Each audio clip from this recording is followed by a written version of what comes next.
Hey, is your company's revenue growth stalling due to misalignment between sales and marketing? Or are you frustrated by missed opportunities and inefficient processes, maybe? In this episode of Strategy Talks, discover a framework to create a supercharged revenue machine that aligns your teams, optimizes your strategies, and drives unprecedented growth in today's competitive business landscape. This is Strategy Talks. If you're ready, so am I. Stay tuned.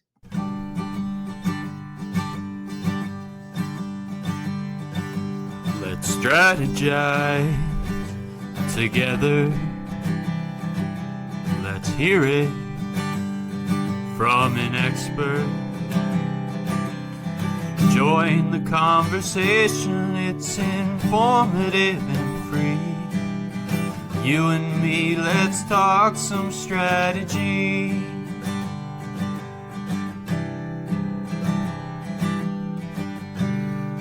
Now here's your host, Morin-van.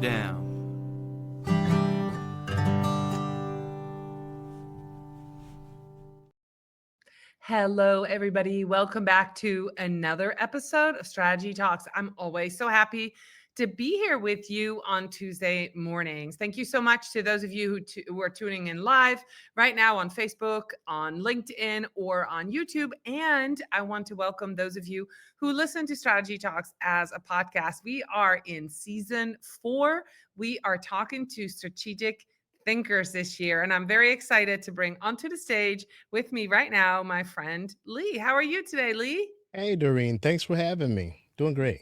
Yeah, absolutely. We're going to talk about revenue. We're going to talk about cash. So Yes. let's get started. We've got 30 minutes. We're 2 minutes in because of the jingle. Cash, you've got a brand new book out. Cash, can you tell us a little bit more what it's about and also why you wrote it? Those two things go together. So I wrote it because I was initially a marketer, but I was a marketer who, in one of my biggest corporate jobs, I was given the role of sitting between marketing and sales. And my first task was to take over the Salesforce CRM. And so here I was, a marketer, and I was told, hey, Lee, I need you to get this sales team to begin using Salesforce more strategically and make sure they actually put the information in so that marketing knows what they're doing, so that the management knows what they're doing. And so, strangely enough, here's this marketer who has been placed directly between sales and marketing.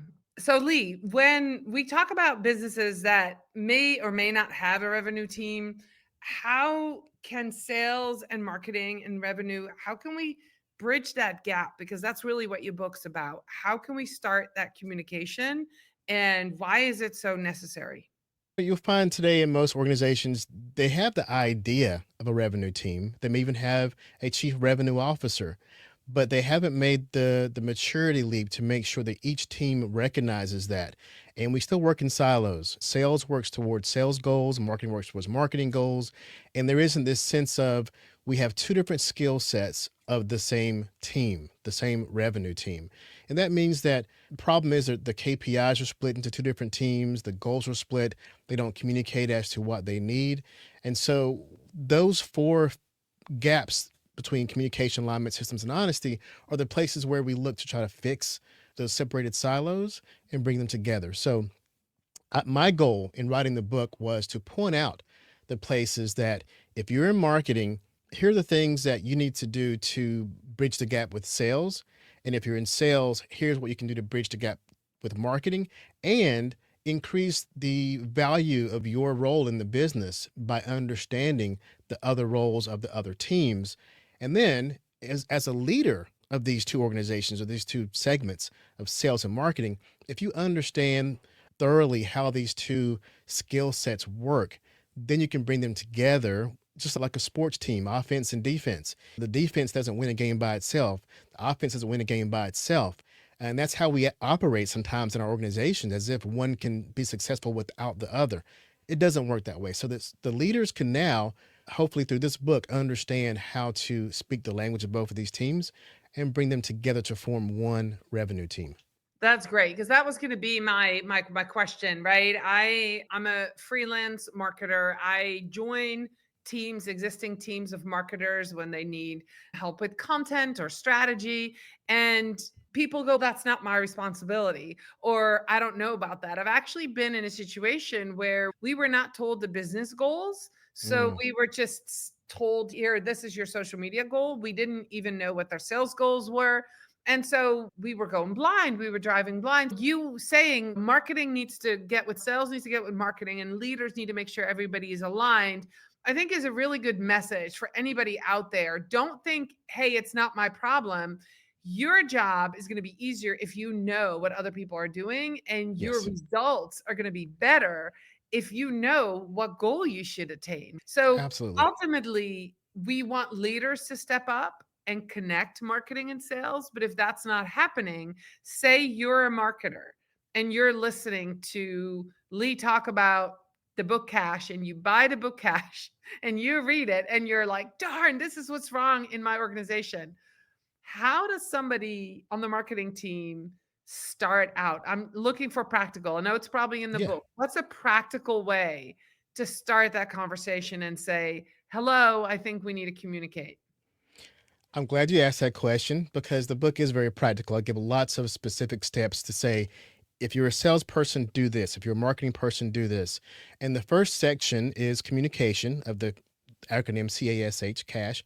Communication is the first one. The first thing I ask people to do is get in the meetings. If you're a marketer, get into the sales meetings. If you're a salesperson, attend the marketing meetings. And you're going to find that you're likely going to have gaps in your communication loop. For example, if sales says, hey, marketing, these leads you're bringing us aren't qualified enough. Whatever you're saying to these people is not what they need to hear. What marketing says to the world needs to come from sales. So if a marketer is in a sales meeting and they overhear the objections that sales is getting from their customers, those objections become the next piece of content that marketer creates. So the best way to create content as a marketer is to hear what sales hears on the front line. That's where the best content comes from. And in addition to the objections they hear, what if sales hears customers refer to their problem or their pain or even your own product in certain language? I often say your marketing may call it the new widget 3000, but the customer calls it a screwdriver. And so while we're busy in our marketing world saying, hey, let's market the new widget 3000, meanwhile, the customer says, I need a new screwdriver. Marketing needs the language that the customer uses. And if we're not talking to the customer like sales is day in, day out, we may not have the right language or the right wording. And sometimes that wording isn't pretty marketing words. It may just be the way our customer talks. And if you want to resonate with the customer, you have to know how the customer talks. So these things happen through communication from sales to marketing to sales. There are two sections in the book, one dedicated to marketing to sales communications and one dedicated to sales to marketing communications. And it lays out exactly whatever your role is, these are the steps you need to take to make sure you're communicating to the other team to make your job work better. I love that. I love that because I cannot tell you. And you probably wrote this book because marketers like me are frustrated with this, right? But Mhm. we need to understand how to speak to sales and why it's necessary. So I love that you wrote this book. And honestly, I can't wait to read it. So my next question was actually going to be about that content marketing. How does it fit into this revenue strategy? But you just answered that question. So how about metrics, right? What metrics should companies focus on to measure success of sales and marketing alignment? So once sales and marketing start aligning, what can somebody expect to see? You're such a great interviewer, Doreen. Yes, so that is the alignment part. And a lot of that section of the book is about KPIs because we often have KPIs that are geared towards our team and not the organization. Marketers, we need to have our things like our views and likes and web visits and MQLs. That's part of our world, but those are not terms you want to send up the ladder. You don't want to send a report to those things. It won't get past your CMO.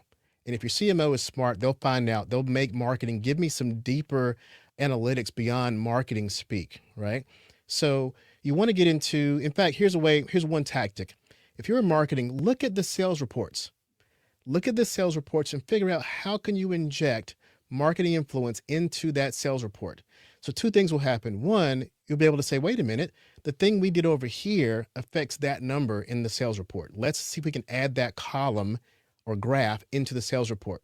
The other thing that will happen is you'll understand what's important to them, and you'll be able to come up with marketing metrics that you can communicate to them and say, okay, you're interested in sales qualified leads. Let's look at our conversion rate. What is our conversion rate and how can marketing affect that? You also learn some things like all these bluebirds that sales is getting that weren't bluebirds. They weren't things that fell out of the sky. They weren't deals that sales just found. Marketing can go, oh, by the way, this person you just found out of the sky, marketing's been nurturing them for 2 years. They've been to webinars, they've read white papers, been on the website. But unless we are in these meetings to communicate these things, these realizations don't happen. So when a salesperson sees that marketing is nurturing and communicating with their prospects, sales wants to lean in and say, wait a minute, what else do you know about my prospect? Let's be friends here now. Let's figure out, what do you know about my prospects that I don't know? So sales needs to understand that marketing has a vast bit of information about prospects before sales may even recognize who they are. So there's really no reason for us not to be the best of friends, because we have this information between the two teams, and marketing can't market if we don't know who we're marketing to, what the customer's saying. Sales can't sell well if they walk into a call with someone as if it's the first time they've spoken to them. Meanwhile, that person just left the webinar. They know all about your product. They finally touched sales because they want to close a deal. All these things, we trip over each other if we don't have this alignment with sales and marketing between the two. All right. So I have a follow-up question on the content marketing piece. And that has to do with organic versus paid. You were talking about adding a column and like in the sales report, like we were running this campaign. Do you have any examples or you have any ideas on the difference if it was organic? Is that something that you can actually show? Is that something you have to do with like UTMs, or hey, we put $5,000 behind this? You had a Black Friday sale, or you had a 4th of July or an Amazon Prime sale, and we put all this money behind it. And so we helped you sell this, either a product or, hey, this is the prime time for service. And we put some money behind it and we have the results. Is there a difference between organic and Yeah. paid when you talk to the sales team as well? Absolutely. In fact, one of the things you have to communicate to sales is that marketing is not coin operated. We would like to say we put a dime in here and a dollar comes out that side. And sometimes we lean into advertising because we can track it better, and not realizing that perhaps some of our organic work can be more productive. The problem is, and we talk about this in the book, is the time frames. Organic marketing has a much longer time frame. It's a long game, and it's much, much harder to track, and it's getting more hard to track each day. There's more dark social, there's more communities that are discussing products versus being discussed out on the internet and social platforms. Things are getting much, much harder to track. And I urge marketers not to lean into what's trackable, because what happens is you begin almost admitting, oh, yes, it's coin operated, but it's not. So you paint yourself into a corner to teach your sales team that marketing is coin operated, and it's not. So both are important. Your organic's important, your paid's important, but you have to explain to your sales leadership that they operate differently. And the most important part is they operate on different time frames. Mhm. So while you're paid, you might can fit it neatly into the sales time frames of, let's measure per quarter. We spent this much money first Q1. How many leads we get Q1 because we put X number of dollars in?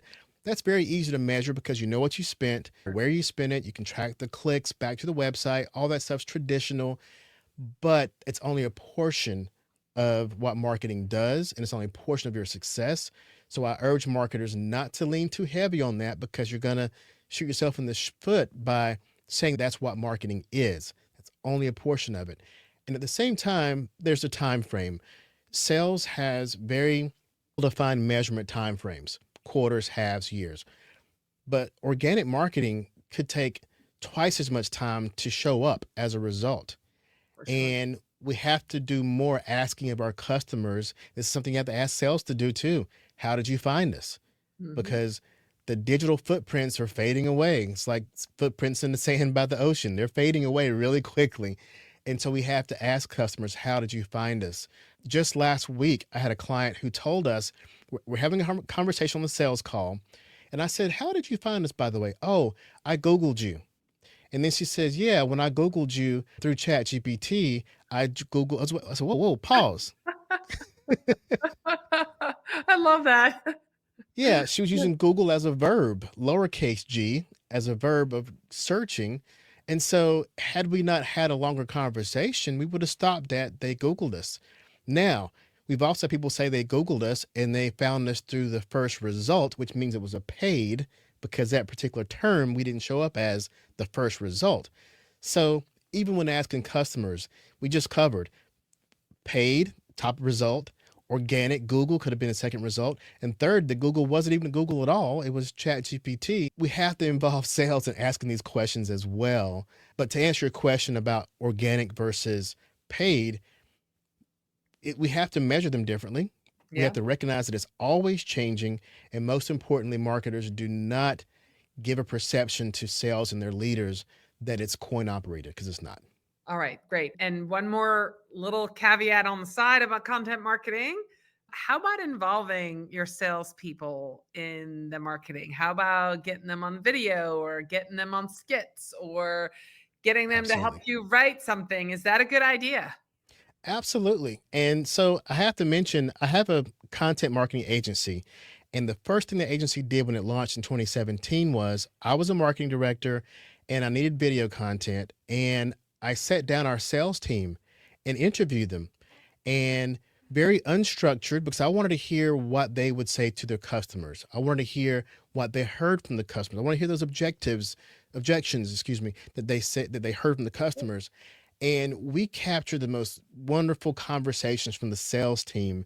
And it ended up being really effective content marketing, because now that salesperson could sell 24 hours a day. Anybody who hit our website and had that objection or had that question, the salesperson was there to explain it to them in a way that marketing couldn't necessarily do, because sales was already trained and sharpened to speak to the customer in a way that marketing couldn't do. And so, yes, video was the foundation of my company, Content Monsta. It was a foundation of talking to salespeople. Because remember, even then, I was stuck between, not stuck, I had the pleasure of working directly between sales and marketing. And so, as a marketer, my first go to for content was the sales team. And so we gathered talking head videos with that sales team, and it proved to be the best content that marketing could have created. All right. So if you're listening and you're watching, get your sales team on camera. Yes. Whether you do it on a fun weekend getaway or an evening with some pizza or in a morning briefing, get them to answer those questions for you and get them those talking heads talking about how they communicate with the customers, what customers are saying. And yeah, infuse some humor too, I think. Yeah. How about technology? What role does technology play in communicating and in getting sales and marketing aligned in order to boost that revenue growth? What kind of Yeah. technology are we talking? You just mentioned AI. Is that it? Yeah. Is there other what's up? Hey, where is AI not at right now? So, in the systems part of the book, I start off talking about how I was the manager of the marketing automation platform and the sales operations platform. For example, it might have been Pardot in Salesforce or Marketo in Microsoft Dynamics. So, being able to see those parts of data, one of the first things I found was those two systems weren't always tied together correctly. Mhm. So you had two customer journeys, both from the standpoint of how marketers behaved and sales behaved to their customers, but also even when the data entered the company, it also was in technically separate silos of software, to where the journey, I had one company that I came in to consult, they had a journey through the marketing automation platform, then they would export it, pull it into the sales operations platform, Salesforce, as brand new with no history. Like that person could have been asking questions and going to webinars for years, but then the salesperson sees it as a brand new object in Salesforce with no history. That blew my mind that exists. That was one of those days where I wrote some notes. I'm going to write a book one day about this. This is craziness. That is craziness. That is craziness. So use technology to your advantage, right? Have systems talk to each other or tools talk to each other. That's one way. Right. And the beauty of where we're going now with AI is it'll help us integrate those even faster. Because before, first of all, the goal would have been to at least get those two tied together so that Mhm. a lead progressed from one system to the next with all its history and back, even when they close a deal, that goes back to the marketing operation platform as well. That flow had to happen. So that's step one. But now we've evolved to where if we place AI on top of that in the right place, it can find the gaps that we didn't realize. I know in the past, I've probably spent hours or weeks deduplicating things between different systems or trying to find out if this is the same person. Now with AI, we can say, look, here's all our data. What are you seeing here? Are you seeing duplicates? Are you seeing that the customer journey has people are more likely to end up in opportunities if they came in through this particular marketing channel? Now we have the intelligence to say, here's our data. What does AI see that we don't? Mm. So the systems part is always getting stronger right now because AI is like the new steroid injection into our systems that we should be utilizing. That's perfect. And that leads me to one of the last questions I have for you. How does customer experience play into this? I love that you just said about having AI help you with the data and figuring out how they come in. Can it also help you figure out the customer experience, their sentiment about your product or service? Can it help you in that regard too? And if there's anything else that I'm missing, can you fill us in on Yeah, that? there's Yeah. so many ways that we're going to be able to utilize AI for that. So, first, as I mentioned, is bringing those two systems together. Whatever software marketing is using and sales is using, it brings those two together and it can see things across the bridge that we may not have noticed.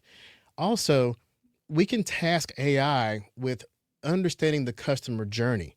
So while we're off here in marketing land and in sales land, we can say, look, take all this data, look at John Smith, the customer.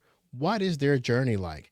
What was the time frame between the webinar and the sales call, the webinar and the web page? Is there a pattern between webinar first, then web page, or web page and then webinar, social, then the web page?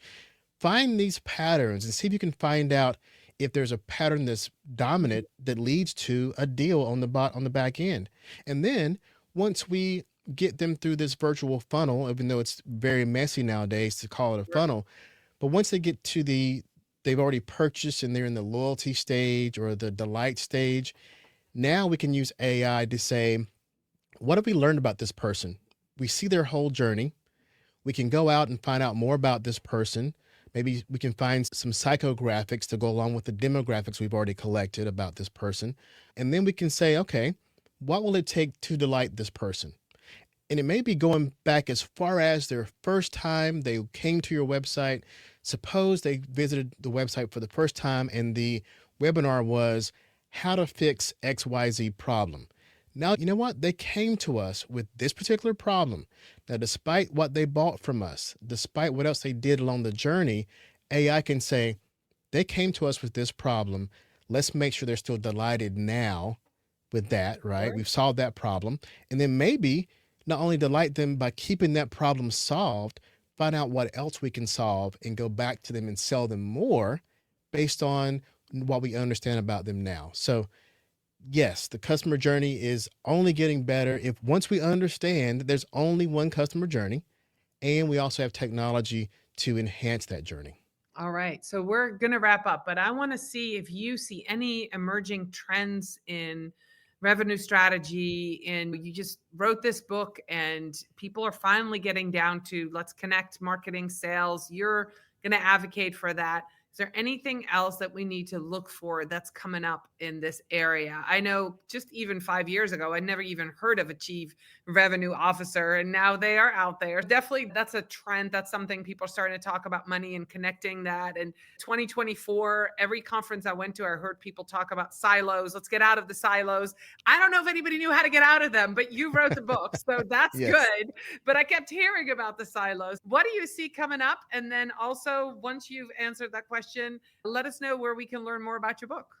What I hope to see coming up is marketers making a path higher up in the C-suite.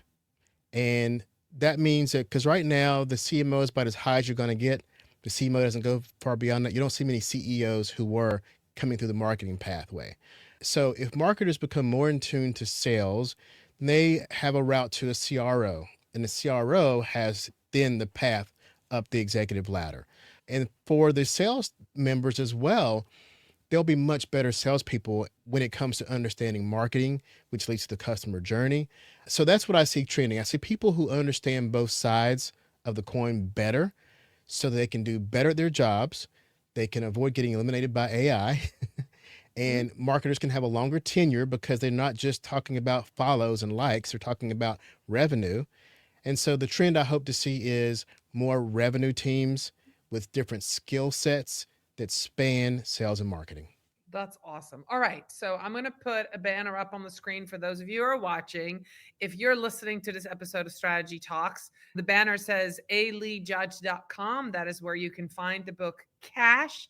Anything else that people need to know about the book, and where are you most actively? Where should they connect with you on social?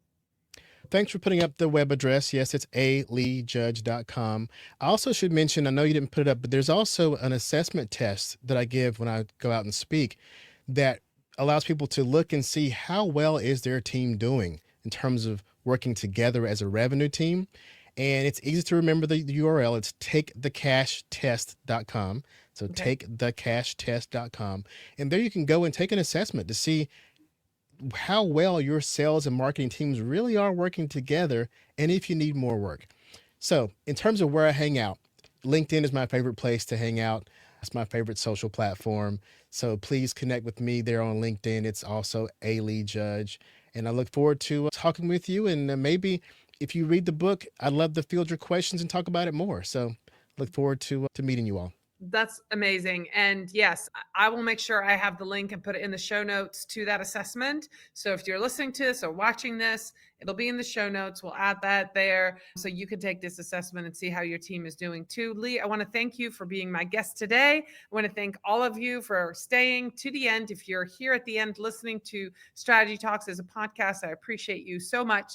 Thank you for being here today. I'll be back next week with another episode of Strategy Talks. Bye, everybody.